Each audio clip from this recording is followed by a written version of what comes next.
चलो जी, हम लोग पूछ रहे थे इनसाइडर ट्रेडिंग के बारे में। मैं कंप्लीट डिटेल में नहीं बताऊंगी, बट फिर भी थोड़ा सा पढ़ लेते हैं। जब हम शेयर एक्सचेंज करते हैं ना, या शेयर सेल आउट करते हैं, ठीक है, कहाँ सेल करेंगे हम? स्टॉक एक्सचेंज पे सेल करते हैं, ठीक है। अब इस शेयर को बेचने के लिए, जो ये शेयर्स हम बेचते हैं, शेयर्स को बेचने के लिए ना बड़ी सारी मीटिंग बैठती है। किन की मीटिंग बैठेगी? शेयर्स किसके हैं? कंपनी कंपनी के मीटिंग बैठती है, ठीक है। अब जो मीटिंग में डिसाइड करते हैं शेयर्स के लिए, सबको पता है कि शेयर्स का क्या होने वाला और क्या नहीं होने वाला, ठीक है। जो इसके बोर्ड ऑफ डायरेक्टर्स हैं या उनके जो रिलेटिव्स हैं, उनके मम्मी पापा भाई बहन दोस्त जो भी हैं, तो बोर्ड ऑफ डायरेक्टर्स को भी पता होगा, मान लो इनके रिलेटिव्स को भी पता होगा। इन बोर्ड ऑफ डायरेक्टर्स के नीचे जो इमीडिएटली काम करते हैं इनके एम्प्लॉइज, यानी कि जो इनकी सारी खोज खबर रखते हैं, उन्हें भी पता होगा। तो अगर ये लोग किसी अंदरूनी सूचना का फायदा उठाते हुए शेयर्स की ट्रेडिंग करते हैं, तो इसे बोला जाता है इनसाइडर ट्रेडिंग। और इनसाइडर ट्रेडिंग करना अलाउड नहीं होता। क्या हुआ? आम जनता के पास जो इन्फॉर्मेशन नहीं थी, उस इन्फॉर्मेशन को आम जनता से मिलने से पहले आप लोगों को पता था कि शेयर्स का प्राइस ऊपर जाने वाला है या नीचे जाने वाला है। आपने उस चीज का फायदा उठाने के लिए, अगर शेयर प्राइस ऊपर जाने वाला है तो मार्केट से कम प्राइस में शेयर खरीदे, और बाद में जब प्राइस ऊपर जाएगा तो उसको क्या कर दोगे? सेल कर दोगे। अगर मार्केट में प्राइस नीचे जाने वाला है तो आप अभी क्या करोगे? बड़े प्राइस पर, यानी कि जब बढ़ा हुआ प्राइस है उस प्राइस पर सेल आउट कर दोगे। तो इनसाइडर ट्रेडिंग से ना ये हेल्प मिल जाती है एम्प्लॉइज को, या तो शेयर परचेज कर लेते हैं वो मार्केट से, या शेयर सेल कर देते हैं। इस तरह की जो सेल परचेज होती है ना, वो गलत मानी जाती है, क्योंकि आपने उस इंफॉर्मेशन का सहारा लिया जो इंफॉर्मेशन आम जनता के पास थी नहीं। अब मार्केट में एक शेयर की जब मूवमेंट होती है, आपने देखा होगा कोई भी चीज जब ज्यादा बिकती है तो हम लोगों का ना अपने आप से माइंड सेट हो जाता है कि यार वो खरीदते हैं, वो आजकल ज्यादा बिक रही है, वो खरीद रहे हैं, उसको लोग ज्यादा परचेज कर रहे हैं, ज्यादा सेल कर रहे हैं। या फिर वो वाली कंपनी का शेयर नहीं परचेज करते, उसको लोग ज्यादा सेल आउट कर रहे हैं आजकल। ऐसा आपने कभी देखा है अपनी नॉर्मल लाइफ में? आप ऐसे आइडिया लगाते हो वो बढ़िया है, उसकी खरीद भी ज्यादा है, मार्केट में ज्यादा चल रहा है आजकल, लगाते हो ऐसा कुछ? Yes ma'am. Yes ma'am. जब इनसाइडर यस ट्रेडिंग मैम। से हम लोग इस तरह की ट्रांजेक्शन करते हैं तो मार्केट में एक सनसनी सी फैल जाती है कि फलानी कंपनी के शेयर लोग धड़ाधड़ खरीद रहे हैं, फलानी कंपनी के शेयर लोग धड़ाधड़ बेच रही हैं। तो मार्केट में उस कंपनी की रेपुटेशन अपने आप ही डगमगा जाती है। कई बार तो जरूरत से ज्यादा ऊपर हो जाएगी, कई बार जरूरत से ज्यादा नीचे हो जाएगी। तो उस सिचुएशन में बोला गया कि आपको इनसाइडर ट्रेडिंग करनी ही नहीं चाहिए, अपने आप चलने दो मार्केट को जैसे चल रही है। तो इस कंसेप्ट को प्रोहिबिट किया गया है, इनसाइडर ट्रेडिंग नहीं करने दिया गया, अलाउड नहीं किया गया। कोई करता पाया गया तो उसके ऊपर हाई पेनल्टीज लगाई गई। क्लियर? वैसे ही आपके टॉपिक का पार्ट मैम ये सेबी को पता कैसे चलेगा कि वो इनसाइडर ट्रेडिंग कर रहे हैं या नहीं? या तो कोई कंप्लेंट कर देगा, या से भी इंस्पेक्शन कर सकता है। अपने आप तो नहीं पता चलेगा, बट एक टाइम के बाद जब ज्यादा चीजें मूवमेंट्स होती है ना, तो वो नजर तो बनाकर रखता है, हर कंपनी में नजर बनाकर रखता है। जो चीजें ज्यादा फ्लक्चुएट हो गई, छोटी मोटी चोरी करते हो ना तो नहीं पता चलता सेबी को, 100-50 लाख रुपए तक की चोरी है तो नहीं पता चलता, लेकिन वो 20-30-50 लाख 1 करोड़ रुपए तक पहुंच जाए तो उसे पता चलता है कि हाँ इस कंपनी में गड़बड़ चल रही है। छोटी मोटी का नहीं पता चलता जनरली। और साथ साथ के रखता है, इंस्पेक्शन करता रहता है टाइम टू टाइम, तो पता चल ही जाता है कि हाँ यहाँ गड़बड़ चल रही है। हर साल ऐसा होता था, इस साल कुछ अलग है। क्लियर? मैम कोई सिक्योरिटी सभी के अंदर क्रैश कैसे होती है, जैसे क्रिप्टो क्रैश हुआ था? उस चीज को यहाँ पे मत छुपाओ, अभी कंसेप्ट के अंदर रहने दो, कभी अकेले में तुम्हें समझा दूंगी, ठीक है? ओके। टॉपिक पे आ जाओ वापस। टॉपिक से रिलेटेड जो चीज है, प्रिएम्बल वाला पार्ट, ये क्लियर है?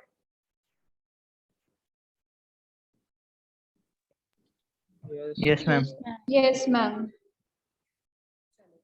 नेक्स्ट है हमारे पास functions and responsibilities of SEBI. SEBI के क्या काम है, क्या रिस्पॉन्सिबिलिटीज है? चलो जी, सेबी के पास कितने लोग आएंगे जब सेबी काम करेगा? तो हमने पढ़ा था सेबी किसको रेगुलेट करता है? जनरली उन कंपनीज को रेगुलेट करता है जो मार्केट में अपनी क्या बेचना चाहती हैं? शेयर्स या सिक्योरिटीज। यानी कि पहला तो कौन हो गया इसके लिए? इशूअर हो गया, ठीक है जी। अब इशूअर इशू किसको करेगा? पब्लिक को। पब्लिक को बोल दिया गया यहाँ पर इन्वेस्टर्स, ठीक है। अब आप में से कोई शेयर ट्रेडिंग करता है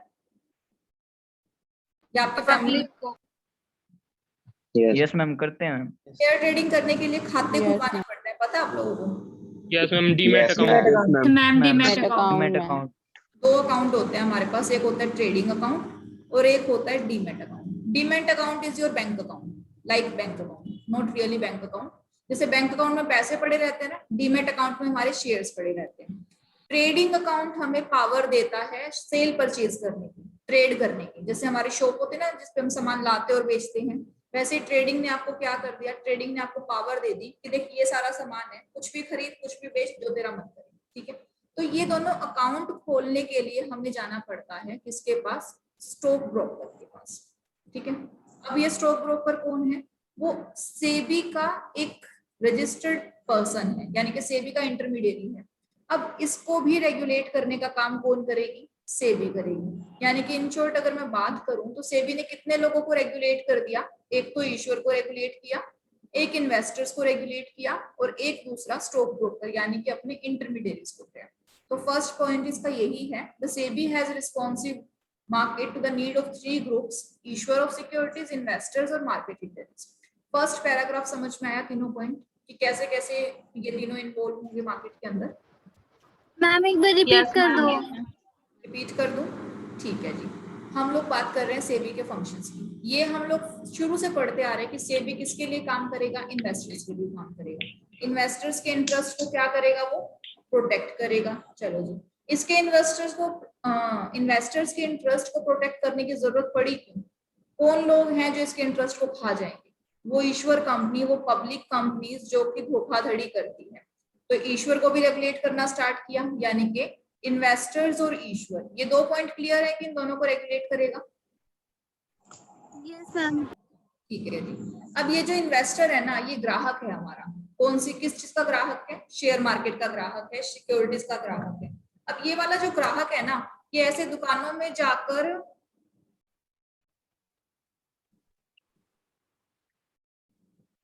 ये क्या करेगा? ये ऐसी दुकानों में जाकर क्या करेगा कि अपना सामान परचेज करने की जैसा प्रोसेस नहीं कर सकता। इसको यहाँ पर करने के लिए खाता खुलवाना पड़ेगा। वो खाता किसके पास खोला जाएगा? वो खाता आपका खोला जाएगा सेबी के पास। अब सेबी के पास खाता खुलवाने के लिए भी ना एक लंबी चौड़ी इनकी प्रोसेस है, खुद नहीं खोल सकते खाता, इनको जाना पड़ेगा किसी तीसरे के पास। जैसे आप बैंक में खाता खुलवाना चाहते हो तो आरबीआई के पास जाओगे सीधा या बैंकर के पास जाओगे? बैंकर के पास मैम। बैंकर के पास।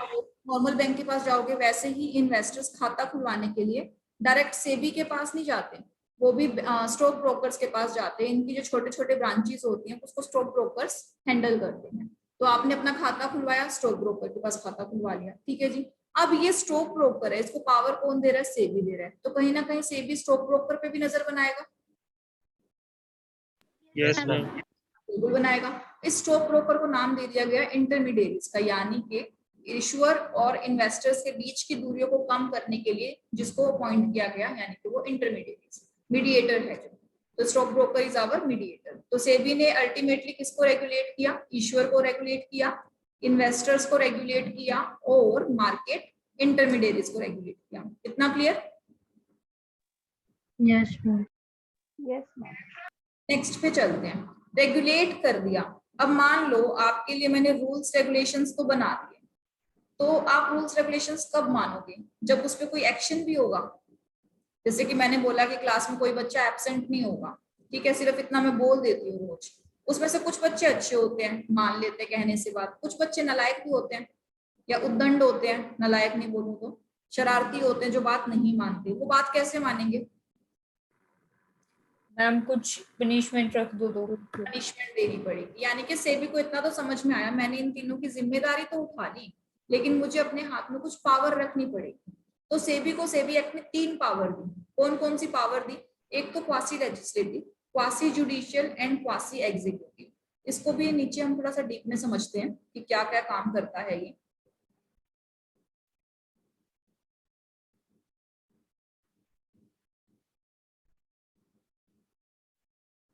चलो, सेबी को ना सुपर पावर्स दी गई, ठीक है। अब सेबी की सुपर पावर्स को 3 पार्ट्स में डिवाइड किया गया हमारा। First power is quasi executive, second is quasi legislative, third is quasi judiciary.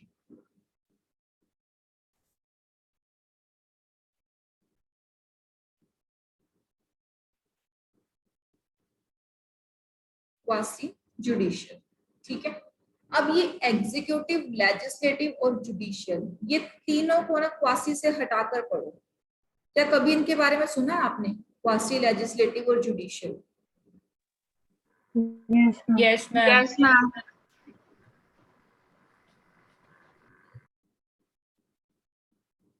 कहाँ सुना है? मैम मैम मैम SST और एग्जीक्यूटिव, लेजिस्लेटिव और जुडिशियल एसएसटी में किए थे। कहाँ सुना था? मैम क्वासी लॉ में आया था और एग्जीक्यूटिव, लेजिस्लेटिव और जुडिशरी एसएसटी में आए थे सिविक्स के अंदर। पॉलिटिकल साइंस में आता है मैम। चलो तो हम लोग डील करते हैं कि मैं आपको थोड़ा सा क्या समझाना चाहती हूँ। हमारा कॉन्स्टिट्यूशन ऑफ इंडिया पता है आपको क्या होता है? Yes ma'am. Yes ma'am. Yes ma'am. संविधान। भारत का संविधान जिसने आप सबको पावर्स दी है, यानी कि सुप्रीम लॉ है, इससे ऊपर कोई लॉ नहीं है हमारा, ठीक है।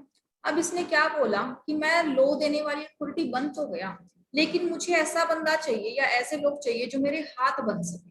तो इसने अपने ना 3 हाथ बनाए। लोगों के 2 होते हैं, इसने अपने 3 हाथ बनाए।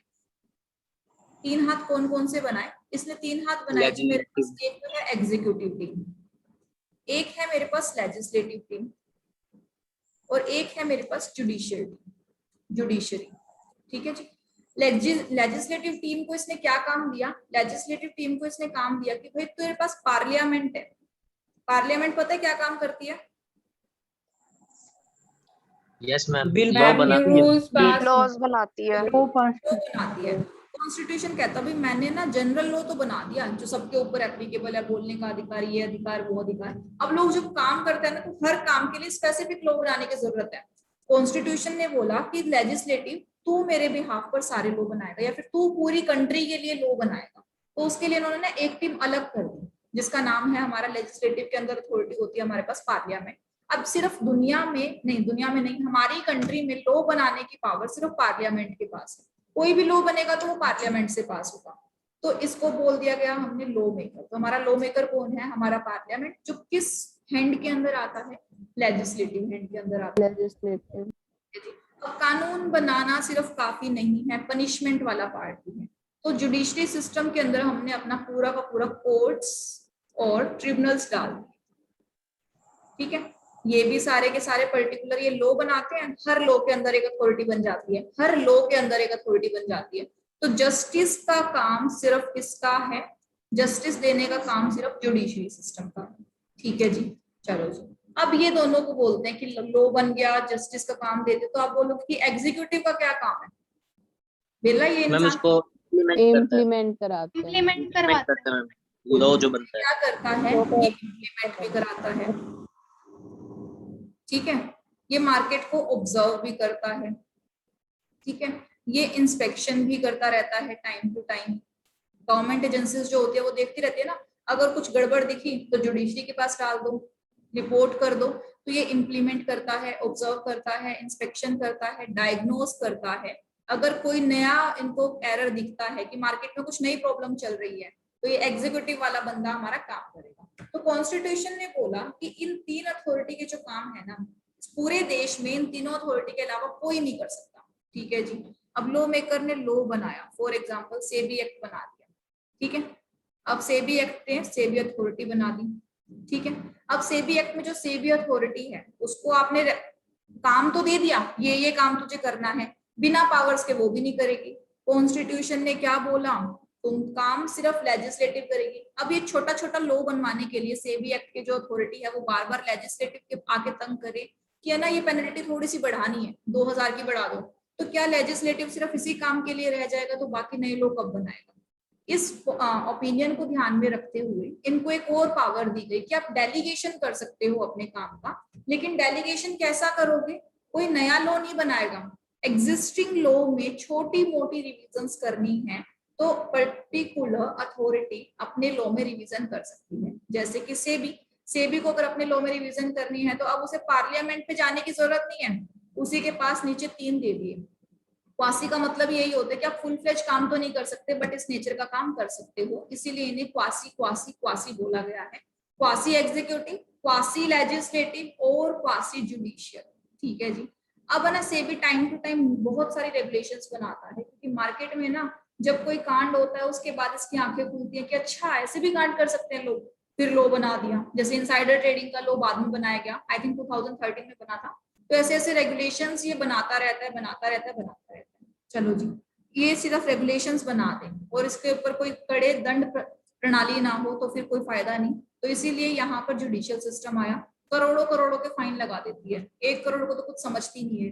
तो क्वासी जुडिशियल बॉडी है, आपके ऊपर हैवी पेनल्टी लगाएगी अगर आपने इन लॉ को फॉलो नहीं किया। ठीक है जी। फिर एग्जीक्यूटिव का क्या काम है? ये लोगों को इन्फॉर्म करेगी, यानी कि इसको इम्प्लीमेंट कराने का काम करेगी। टाइम टू टाइम हर कंपनी के ऊपर नजर बना के रखेगी, इंस्पेक्शन करेगी, इन्वेस्टिगेशन करेगी। अब बच्चे कंफ्यूज कहाँ होते हैं कि इन्वेस्टिगेशन तो जुडिशियल सिस्टम को करना चाहिए, ये क्यों करेगी? तो ये पहले जनरल इन्वेस्टिगेशन करती है। अगर इसमें क्राइम इसको मिलता है या इसको लगता है कि ये तो जस्टिस का काम है, तो ये यहाँ से इसको रेफर करके डायरेक्टली जुडिशियल सिस्टम में डाल देती है। तो इस तरह से ये 3 फंक्शंस निभाती है। एग्जीक्यूटिव का क्या काम है? ओवरऑल काम एग्जीक्यूशन बेस्ड, कि मुझे तो एग्जीक्यूट करवाना है जो भी काम इस सेबी के अंदर है। लेजिस्लेटिव का क्या काम? कुछ नई प्रॉब्लम्स आएंगी तो उसके रिगार्डिंग मुझे नए नए लॉज बनाने हैं, पुराने को अपडेट करते रहना है, ये काम हुआ लेजिस्लेशन का। जुडिशियल का काम हुआ, जब भी किसी ने गलती करी मुझे जाके उसको थप्पड़ लगाना है, चपेट लगानी है या फाइन लगाना है, तो ये काम हुआ क्वासी जुडिशियल का। तो सेबी के ये तीनों काम समझ में आए कि क्या क्या काम करेगा? Yes ma'am. Yes ma'am. Yes ma'am. ठीक है, चलो नेक्स्ट चलते हैं हमारे पास। अब चलो जी, सेबी का जुडिशियल सिस्टम हमने देख लिया। ठीक है, अपील सिस्टम सुना हुआ है आपने?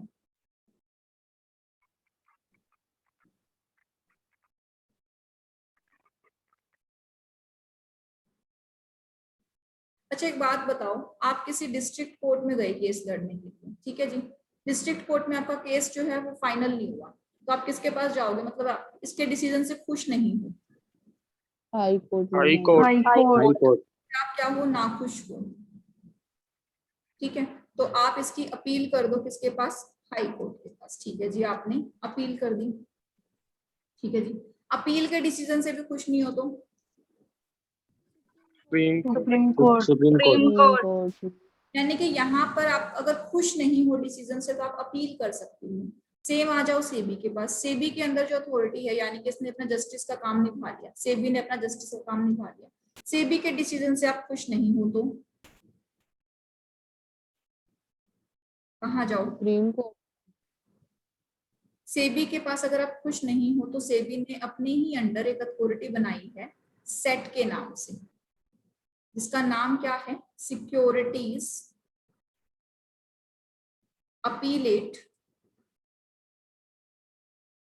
ट्रिब्यूनल।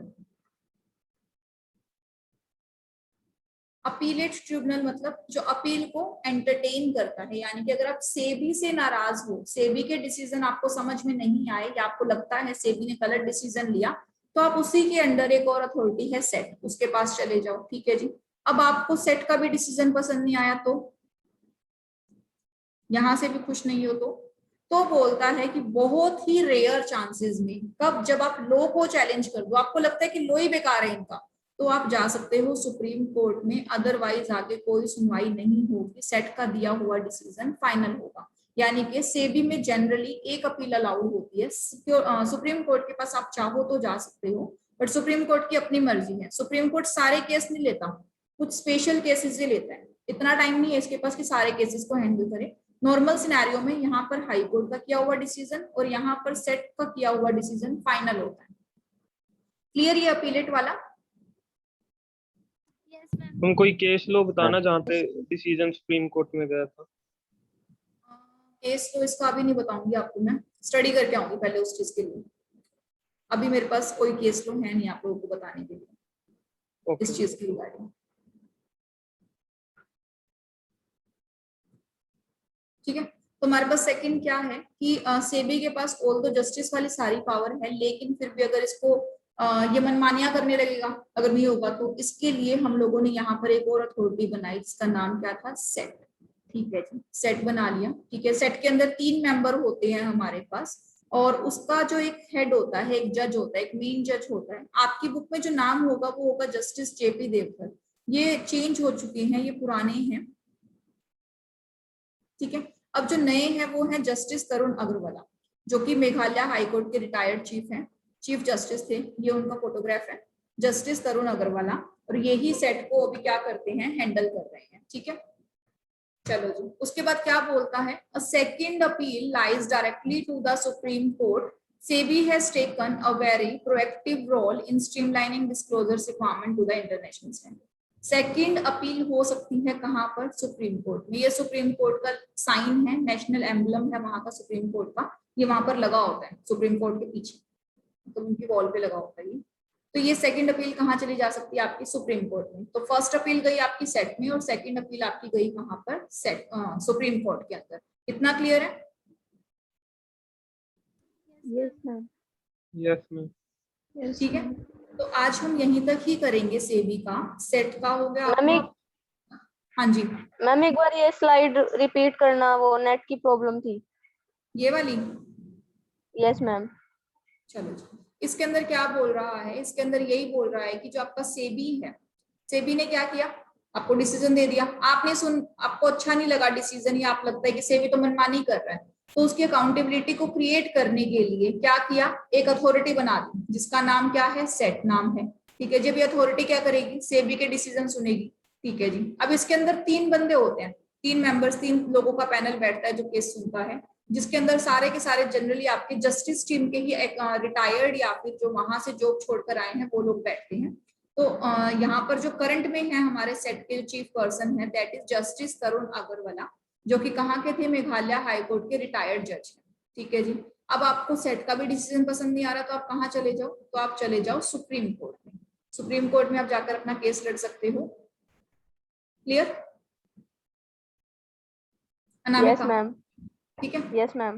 उसके बाद ये जो सेकंड लाइन बोलता है, एक जनरल लाइन है, ये बोलता है कि सेबी ने वैसे अपने पूरे मेजर्स लिए होंगे, वो हर चीज के डिस्क्लोजर प्रॉपरली देता है। ऐसा नहीं कि सारे काम अंडर द कर्टेन हो रहे हैं, कर्टेन के पीछे कोई काम नहीं होता, सब काम इसका ओपन होता है, ट्रांसपेरेंट होता है, यानी कि हर चीज की आपको फाइलिंग मिल जाएगी, रिकॉर्ड्स मिलेंगे, आप जब चाहे इंस्पेक्शन करके देख लेना, आपको हर चीज का रिकॉर्ड मिलेगा। जिस चीज का रिकॉर्ड ना मिले वहां से भी गलत है, और जिस चीज का रिकॉर्ड है वो चीज बिल्कुल परफेक्ट है, क्योंकि इन्होंने प्रॉपर डिस्क्लोजर्स अपने दिए होंगे। क्लियर इतना? Yes ma'am. तो आज के लिए हम इतना ही करेंगे, इतना आपको डीपली पढ़ना है अपने मॉड्यूल्स के साथ। और जो मैंने यहाँ पर लिखा हुआ है जनरली आपका सारा मॉड्यूल वाला ही पार्ट है, कोई नई चीज मैंने नहीं इसमें डाली है एक्सेप्ट दिस फोटोग्राफ्स जो आपकी अजय त्यागी जी की थी और उनकी थी। ठीक है? Yes ma'am. Yes ma'am. जैसे सेबी इन्वेस्टर्स का इंटरेस्ट प्रोटेक्ट करता है, जैसे उनके साथ कोई फ्रॉड हो जाए तो मैम ये इश्यूअर का कैसे करता है प्रोटेक्ट? ईश्वर को तो रेगुलेट करता है, ईश्वर के ऊपर तो नजर बना के रखता है ताकि वो क्या करे, वो उस लोगों को ठगे ना। इसको जरूरत ही नहीं है ईश्वर को इतना प्रोटेक्शन की, ये तो वैसे ही ये आपको कोई चीज देगा तभी आप लोगे। अब आपको अगर पता नहीं है कि जो सामने वाला बंदा आपको चीज दे रहा है वो जहरीली है या मीठी है, आपको मान लो मैंने फ्रूट्स देने हैं, ठीक है, आपके पेरेंट्स होते हैं आपको समझाते हैं कि बाहर वाले किसी बंदे से ऐसे लेना मत। अगर मैं आपको फ्रूट्स दे रही हूँ, आपको नहीं पता ना वो जहरीला है या मीठा है, तो सेबी चेक करता है बैठ के कि वो फ्रूट जहरीला है या वो मीठा है। तो देने वाले को तो इतना आपको प्रोटेक्ट करने की जरूरत नहीं है, लेने वाले को प्रोटेक्ट करने की जरूरत है, जिस बंदे से आप दे रहे हो। यानी कि आपको अगर वो बेच रहा है तो सेबी को ये चेक करना है कि वो जो सामान बेच रहा है वो बिल्कुल परफेक्ट है, गलत नहीं है वो सामान। क्लियर? सिक्योरिटीज में जो पैसा लगता है जैसे निफ्टी हो गया, गोल्ड हो गया, उसमें लगाया पैसा पूरी तरह से जीरो क्यों नहीं होता? मतलब कुछ परसेंटेज या तो डिक्रीमेंट होता है या फिर इंक्रीज होकर रिटर्न मिलता है उसमें। डिक्रीमेंट और इंक्रीज जो आप निफ्टी गोल्ड में लगाते हो? यस मैम, निफ्टी में, बैंक निफ्टी। बैंक निफ्टी में देखो देखो वो तो ना हर एक की ना इनकी अपनी अपनी टर्म्स एंड कंडीशंस होती हैं, वो उस चीज के लिए ये नहीं है कि ये आपको ये वाला परफॉर्म वादा नहीं करेगा कि आपका जो पैसा है एग्जैक्ट मिलेगा। ये तो इनके अपने अपने टर्म्स एंड कंडीशंस होती है, अपने अपने टर्म्स एंड कंडीशंस पे काम करते हैं ये लोग। अगर वहां लिखा हुआ है आपका टर्म्स एंड कंडीशंस में बिफोर साइनिंग द एग्रीमेंट, जब ट्रेडिंग अकाउंट बनाते हो या कोई भी एग्रीमेंट उनसे साइन करते हो तो सारे टर्म्स एंड क्लियर उसी टाइम क्लियर होते हैं। उसके बाद भी आप कंटिन्यू करते हो तो फिर आपका चांस है, वो आपकी कॉल है, आपको करना है या नहीं करना। Okay ma'am. ना क्लियर? Yes ma'am. आज की स्लाइड्स में हुआ है, टोटल 7 स्लाइड्स हम लोगों ने इसमें से रीड की हैं, तो 7 स्लाइड्स तक क्लियर है? Yes yes ma'am. इस 7 स्लाइड्स को आप डिटेल्स में पढ़ लेना और अभी के लिए क्लास स्टॉप कर रहे हैं यहीं पे हम लोग, ठीक है? Bye ma'am.